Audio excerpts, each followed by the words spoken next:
Hey guys, I'm Alistair and this is the Saucony Guide 18.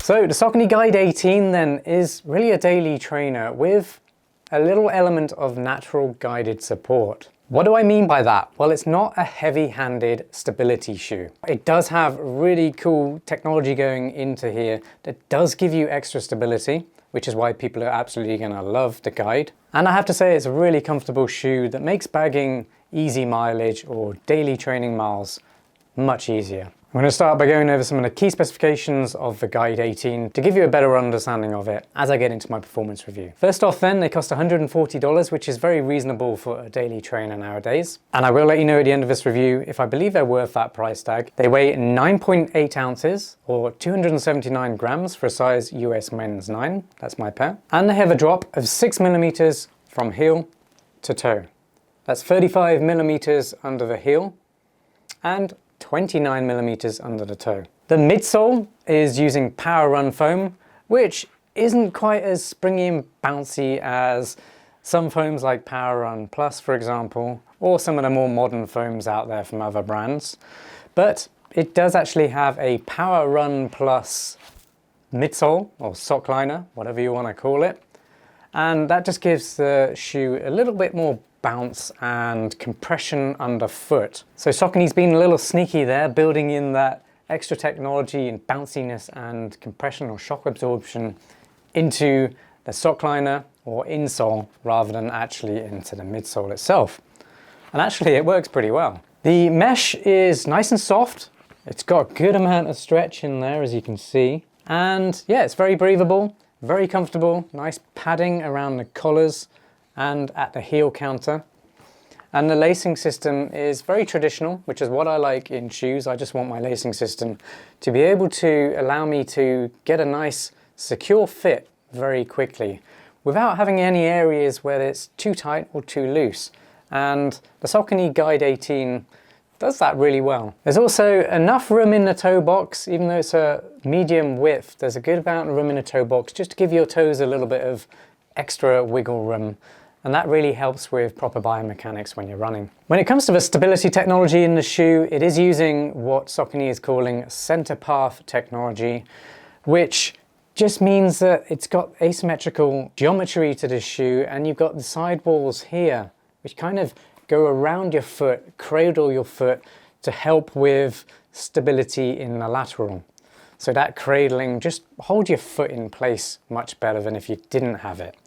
But it's not a rigid, aggressive system. So anyone who does overpronate a lot will feel like this probably isn't doing enough for them. But anyone who has minor pronation, overpronation or supination issues will really enjoy this gentle guidance system. The outsole is using XT900 rubber compound, which is Saucony's proprietary rubber. But there are areas where there is no rubber, and that is literally just using the Power Run foam from the midsole, and that's the white sections here. Some additional features to the shoe then are this nice stretchy pull tab on the tongue. You don't see that very often, but it's very easy to get your finger in, pull on that to pull the tongue away as you're slipping the shoe on, and then you've got the finger loop at the rear, so you grab it like so. This makes it very enjoyable to slip the shoe on. It's a small feature that actually makes a big difference in the day-to-day. And then you've also got some reflective highlights on the upper, which helps improve safety if you are running in low light conditions. When it comes to sizing and fit, the Saucony Guide 18 does fit true to size and it has a medium width. If you are familiar with the Guide 17 that came before it, then it has a really similar fit to that one. How does the Saucony Guide 18 compare to the Guide 17 then? Well, it really does just build on the previous version. It's actually a really similar shoe, and if you were to blindfold me and put one shoe on one foot and one on the other, I probably wouldn't be able to tell the difference or which is actually a really good thing because I love the Guide 17. So the ride feels very similar. It's got that gentle support that you've probably come to expect from the Guide series. And speaking of ride, if you're familiar with the Ride series from Saucony, I recently reviewed the Ride 18. If you're interested in learning more about that shoe, definitely follow that link up there. When it comes to weight, it now weighs 9.8 ounces, whereas the Guide 17 weighed 9.6 ounces. So the difference there is really negligible. You won't notice the difference at all. And of course, there have been some design tweaks to the upper and the outsole positioning of this rubber compound. But overall, it's super similar. If you love the 17, you're gonna love this one as well. Let me know in the comments down below, are you looking to learn more about the Guide 18 because you want to upgrade from the 17? Or are you just looking for a gentle, supportive running shoe? Let me know what brought you here. If you're enjoying this review, please give a video a like, share it with a friend if you think they'll be interested in it too, and subscribe to my channel for more running shoe reviews just like this one. I always keep things genuine, honest, and as insightful as possible to help you decide whether the shoe I'm currently reviewing is going to be good for you and your needs. But if at any point you feel like I haven't answered one of your questions, just let me know what it is in the comments down below and I'll get back to you. You've made it to my performance review. I'm going to start by going over some of the things I really like about the Guide 18. The first thing is really the ride of the Guide. It really is a nice, smooth transition that you get from this. And that is coming from a very well-designed midsole, which, as you can see, has a little bit of a gentle rocker design. That allows you to strike the floor anywhere from the heel to the midfoot and get the benefits of a nice smooth takeoff after landing. But also you've got the gentle support system coming from the midsole, that center path technology. And I actually really like it because it's not overly aggressive. So I don't have any pronation issues, nothing major anyway, which means I don't need an overly aggressive stability system within a midsole. A lot of the time those systems, if you don't need them, can be overly corrective. But even if you need them, it can feel a little bit like it's pushing you too much one way or giving you too much correction. And that can actually be uncomfortable if you go from not having a system like that to having it the next day. So this could actually be a really good transition shoe if you are going to transition to a more supportive running shoe. Then it won't give you too much support too soon, and that could actually be damaging. It might actually give you an injury. So I like the gentle support system in the midsole too. And continuing with the ride, the midsole has a nice balanced ride, meaning it has a good amount of response, but also a nice amount of cushioning for when you land.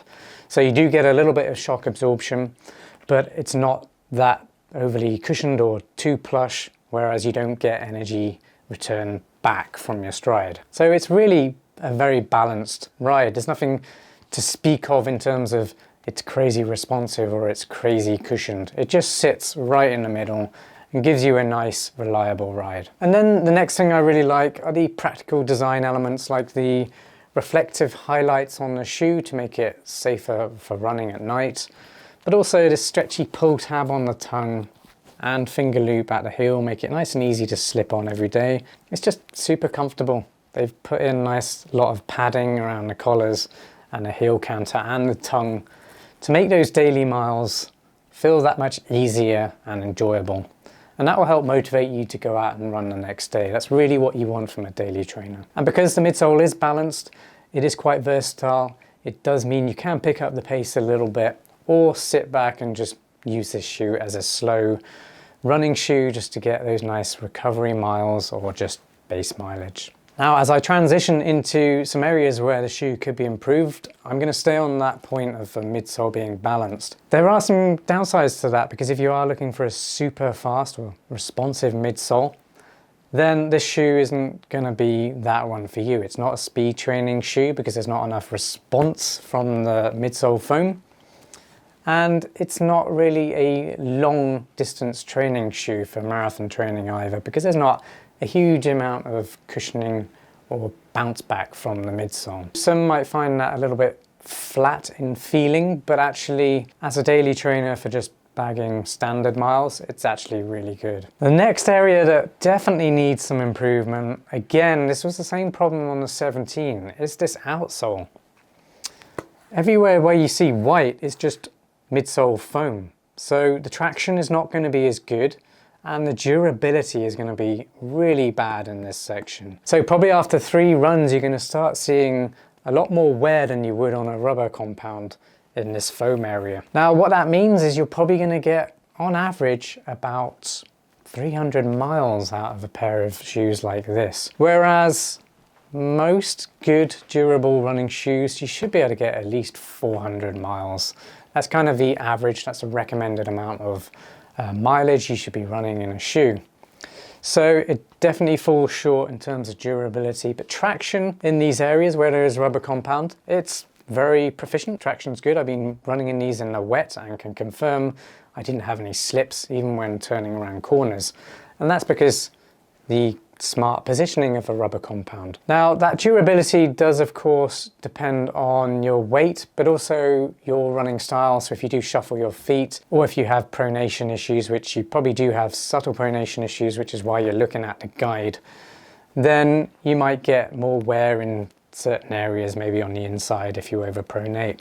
If you have very bad pronation issues and you need a more aggressive system to stop your arches collapsing in on themselves, then this shoe isn't going to do that for you. There isn't enough rigid support on the inside edge of the shoe to actually do that whilst you run. If you are looking for a more heavy supported running shoe like that, head up there.